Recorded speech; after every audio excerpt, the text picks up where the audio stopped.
भारत की सनातन परंपराओं में वट सावित्री व्रत का विशेष महत्व है। ये व्रत सुहागन महिलाओं द्वारा अपने पति की लंबी आयु, अच्छे स्वास्थ्य और अखंड सौभाग्य की कामना के लिए रखा जाता है। इस साल वट सावित्री का व्रत 16 मई शनिवार को रखा जाएगा।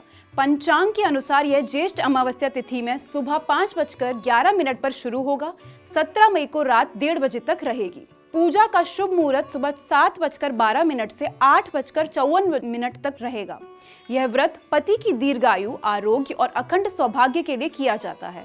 वैसे तो मुहूर्त पूरे दिन के लिए रहेगा, पर पूजा के लिए सबसे उत्तम मुहूर्त है सुबह 7:12 से 8:24 तक, जबकि अभिजीत मुहूर्त दिन के 11:50 से शुरू होगा और दोपहर के 12:45 तक रहेगा।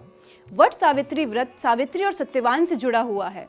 हुआ ये कि सावित्री ने सत्यवान से विवाह किया, पर उसके पहले किसी ने ये भविष्यवाणी की कि उसकी मृत्यु जल्दी हो जाएगी, और ठीक वैसा ही हुआ। तय समय आने पर सत्यवान की मृत्यु हुई और बरगद के पेड़ के नीचे हुई थी।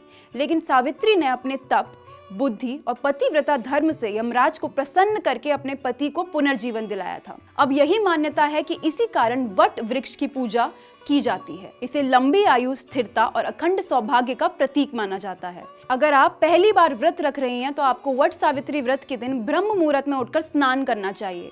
उस दिन ब्रह्म मुहूर्त 4:07 से लेकर 4:48 तक रहेगा। इस दिन व्रती महिलाओं को लाल, पीला या नारंगी रंग के कपड़े पहनने चाहिए। अपनी शादी का जोड़ा या नई साड़ी भी पहन सकती हैं। 16 श्रृंगार करें। स्नान करने के बाद वट सावित्री व्रत और पूजा का संकल्प लें। उसके बाद पूजा सामग्री की व्यवस्था करें। पूजा सामग्री में बांस का पंखा, कच्चा सूत, भीगे हुए चने, धूप, दीप, गाय का घी, फूल, मौसमी फल, सुहाग सामग्री जैसे सिंदूर, बिंदी, चूड़ी आदि, बरगद के फल, सावित्री और सत्यवान की तस्वीर को शामिल करना चाहिए।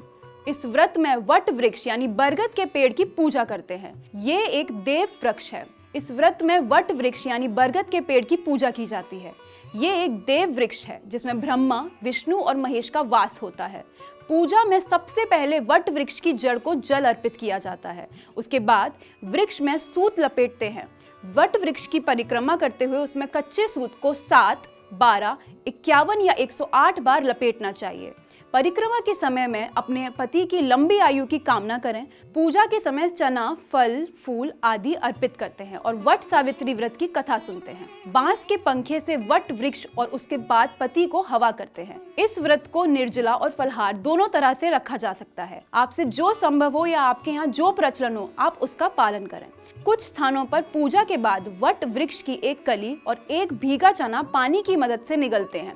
पूजा के बाद अपनी सास और परिवार की बुजुर्ग महिलाओं का आशीर्वाद लेते हैं। धार्मिक मान्यता के अनुसार वट सावित्री व्रत केवल पति की लंबी उम्र के लिए ही नहीं, बल्कि परिवार की सुख समृद्धि और वैवाहिक जीवन में मजबूती के लिए भी किया जाता है। यही कारण है कि आधुनिक दौर में भी ये परंपरा महिलाओं की आस्था से गहरी जुड़ी हुई है। यह व्रत केवल एक धार्मिक अनुष्ठान नहीं, बल्कि प्रेम, विश्वास, त्याग और समर्पण की उस भावना का प्रतीक है जिसने सावित्री के प्रेम को अमर कर दिया।